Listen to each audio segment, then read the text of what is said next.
Hello everyone and welcome back to the Ryan Retro channel. In today's video we're going to look at secret console emulation on the little Retroid Pocket Classic. If we can get some secret console games working on this, I'm going to be so happy. Of course we have the issue of only having a D-pad, no analog sticks, but let's just see what we can do. For these tests today I'm using the built-in system GPU driver, no external drivers for this one. I've set the resolution to 75%, which is 540p resolution, which sounds a little bit low, but I personally think it looks fine on this display. And I've also set the aspect ratio to force 4:3. This is an 8:7 resolution, so we're still going to have tiny black bars on the top and the bottom, but it will be much better than 16:9, which would make huge black bars at the top and the bottom. This is going to be the best we can get on this device. We could also try to stretch to the full window size, but I think 4:3 is a pretty nice compromise in most cases. I've also turned on use asynchronous shaders, as I usually find that gives better performance in many games, and force maximum clocks, which I'm not sure if will actually do anything or not, but why not try to force the best performance? Through my testing so far, the Retroid Pocket Classic also does change performance quite a lot by changing these performance profiles. On the Retroid Pocket 5, I found they didn't make too much of a difference in terms of performance, but here on the Retroid Pocket Classic, you are going to want to turn on high performance to get the best frame rates. So I've turned on high performance, I've put the fan in smart mode so it's not too noisy if you listen to it right now. It's basically turned off right now, and it will ramp up a little bit in the games. And with that out of the way, that's pretty much all of the settings I'm using throughout this video. I've tested a lot of the games here, I've not tested them all yet. I'll get this out of the way right away, a lot of the games don't work. But let's jump into it and see what we can get working here. Let's start alphabetically with a short hike. I've been running around, playing this game a little bit, interacting with the villagers in the town, and it's been running really well so far. Everything looks nice and smooth, the graphics look really nice here on this device, and I think it's a game that's just well suited to a little device like this. It's such a lovely, cute little game. It sounds great, it looks really nice. It's the kind of game I'd want to play on a little Game Boy style device like this. So with this game working seemingly very nicely, let's move on to another game now. Alba was a game I thought would also work really nicely on here, but unfortunately it's just not really loading right now. Alex Kidd in Miracle World is another game I thought would be really well suited to this device. It's running really nicely in its retro mode like this, nice and smooth. But when we switch over to the more modern look, it starts to experience slowdowns, and it's pretty laggy. It's really not a nice experience at all. If I can get Animal Crossing New Horizons working on this, I will be over the moon. But right now, it's just not working well. Assassin's Creed, don't even bother. Bear and Breakfast. I've just started out with this one. I just made a new game for the first time, and I have no idea what I'm doing. I'm walking around and I cannot figure out what to do. Everything seems to be running smoothly, like in a short hike. It's a very cute little game, and I love the concept of the game. Oh, I found a new room. Maybe this is where I was meant to go. It seems to be running really nicely. Unless the game suddenly gets a lot more intensive later into the game, I think this is a good candidate for this device.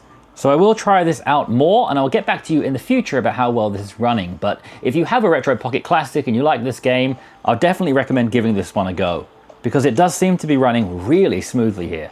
Captain Toad Treasure Tracker is technically running, but it's running absolutely horribly. We don't have a second stick in order to change the camera angle, which is not nice, and it's essentially running in slow motion. It's very sluggish, it feels horrible. We could possibly turn down the resolution even more to get a few more frames, but this feels so far away from being playable, I don't think it's going to happen, which is a shame because the art style really suits the device. I tried to create an account on Beyblade and it was running about 2 frames per second, so I gave up. Cassette Beast also doesn't work very well, it's very slow and laggy. Celeste is an easier game to run. Celeste is a game I have running here on Portmaster on the TrimUI brick, and it runs really smoothly on here, so it should be no surprise that it's also running perfectly here on secret console emulation on the Retroid Pocket Classic, as we do have a more powerful chipset than over here on the brick. So both devices here are great for running Celeste, and I will be making a versus video of these two very soon, so subscribe to the channel if you're not already to check that out. So Celeste is definitely a good candidate to play here on Secret Console emulation on the Retroid Pocket Classic. Let's jump into the next game. This is Chaos on Deponia. Deponia is a game I've played a little bit of on my Steam Deck. It's basically just a text adventure point and click game. Right now we're just in the tutorial dialogue, but it is a game I would expect to work well on here. So I can switch around through different items, I can walk around. You've forgotten everything, right? No, I haven't. Then why don't you start talking to me? We have different dialogue options, which admittedly are very small on this screen. I have really good eyesight when it comes to things that are close up like this. If you're someone whose eyesight is not that good, this might be a little bit of a struggle for you, playing a text adventure that's meant to be 16 by 9 on a screen this small. But in terms of performance, it seems to be running really nicely. We have other games like Clubhouse 51 in 1, which didn't load for me. Dark Souls, forget about it. Disco Elysium doesn't load on any of my devices, I think. Same with Dreamlight Valley and FIFA 25. I can't get them to work on any device right now. I'm just keeping hold of them because they're games I own and I hope that they'll work soon. Dragon Ball Z does load but runs extremely slowly. Dragon Quest, I loaded it up and just had a completely green screen. Dave the Diver is a game I would love to play on this device. Once again, I think it really suits the aesthetic. But the game seems to have frozen, so it might not be possible to play it. Let me just quickly try installing the update, which is something that can sometimes fix these kinds of issues. Installing the game's update let us get through that loading screen, but we just crashed about 2 seconds later instead. So unfortunately, this is not going to be playable in this format, but we might be able to play the game on a different system another day. So keep an eye out for that in a future video. Everafter Falls is a cute little game that would suit this device quite well, and it does run pretty nicely on this device. It's not perfectly smooth, it does feel a little bit stuttery, but I would say it's definitely playable.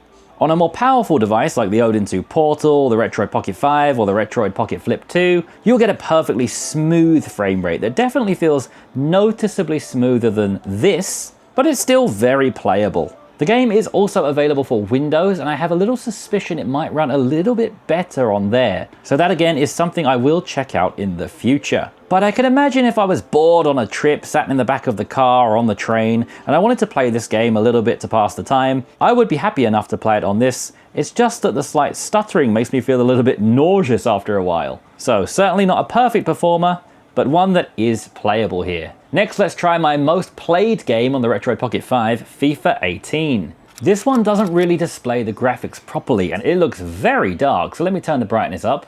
There are some weird graphics over the floor. It looks like somebody spilled a load of paint. While the game technically does run, at least somewhat, it is not in a playable state. Can I technically play the game? Yes. Can I score a goal? Yes. Do I want to? Not really. This is not the best experience, and unfortunately this is unplayable. But it's okay, because we do have other football games we can play on this device, which I'll show in other videos. Final Fantasy XII is also not going to work. Football Manager I was excited about, but doesn't work. There is an Android version of that, which probably works better. Golf Story is a good candidate for this device. It looks great on this, and this is actually the first one that I tried. When I picked up this Retroid Pocket Classic, I hadn't seen anybody else on YouTube trying Secret Console games yet, so I assumed they wouldn't work. But I thought maybe, just maybe, this game might work because it's so simple. And it does indeed work flawlessly. On my real Secret Console, I played through the story mode. Here I'm just playing a quick little game of golf, and it works so nicely. Everything is responsive, everything works exactly as you'd assume it should. Oh, so far this is probably my most recommended Secret Console game to play on the Retroid Pocket Classic. It feels like it was made for this device. Okay, this is going in the hole, mark my words.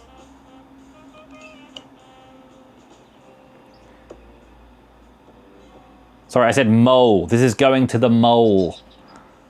It is technically in a hole. So Golf Story, absolutely beautiful on the Retroid Pocket Classic.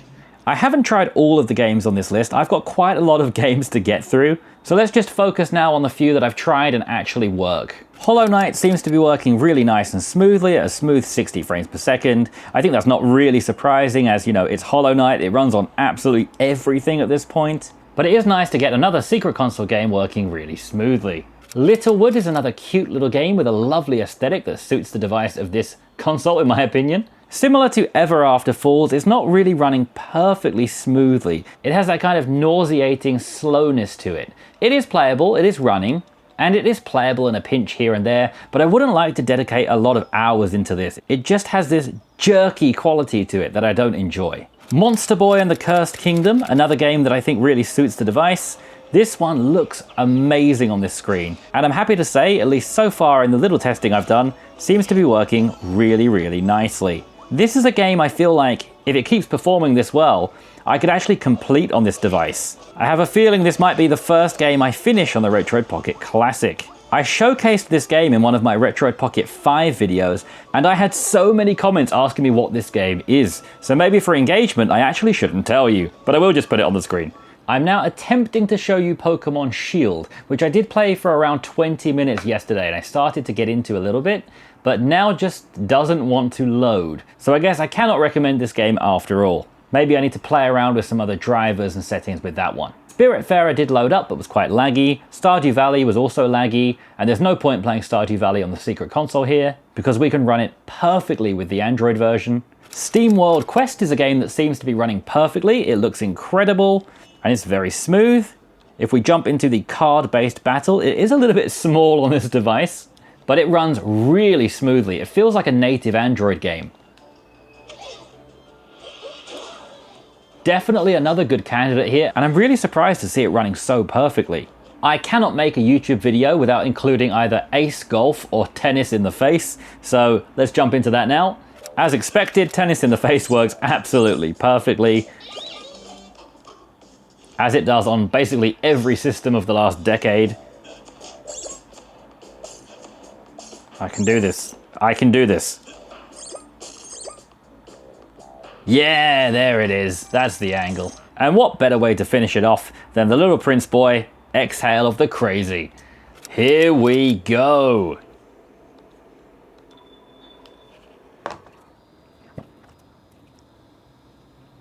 Never mind, it just closed. That's a shame because I did actually get it working yesterday and it was a hilarious nightmare. So that was some Secret Console gaming on the Retroid Pocket Classic. Of course, it's not a powerhouse of Secret Console gaming. I think we all should have expected that. But this actually is better than my expectation. Before testing these games, I assumed that nothing was going to work whatsoever. But we do actually have a few titles working seemingly perfectly, which really surprised me. And because of that, I've actually put together a Retroid Pocket Classic Secret Console compatibility spreadsheet. If you visit my usual Retroid Pocket 5/Retroid Flip 2 spreadsheet, I've added a section and a form for the Retroid Pocket Classic. So if any of you other crazy people out there have a Retroid Pocket Classic and want to test some Secret Console games, let's compile a list of working titles together. So if this video was helpful or interesting to you in any way, please give me a like and subscribe if you didn't already, which really helps out the channel, and leave a comment about what you thought about this Secret Console emulation on our little Game Boy here. It's also time for the Game of the Week, and this week's Game of the Week is Life is Strange, which is available on the Secret Console, so I will be trying it on here too. It's also available on Android, iOS, Windows, Mac, PS3, Xbox, so many things, even Stadia, if that's even possible to access anymore. I think that's dead. So if you'd like to get involved with the Game of the Week, check out the link to my Discord within my beacon link in the description, where we'll all have a chat about Life is Strange. And if you'd like to vote on next week's Game of the Week, you can become a member of my Patreon, which is also within my Beacons link, where you will get exclusive voting rights. Thank you everyone once again for watching, and I'll see you again tomorrow with another video. Bye!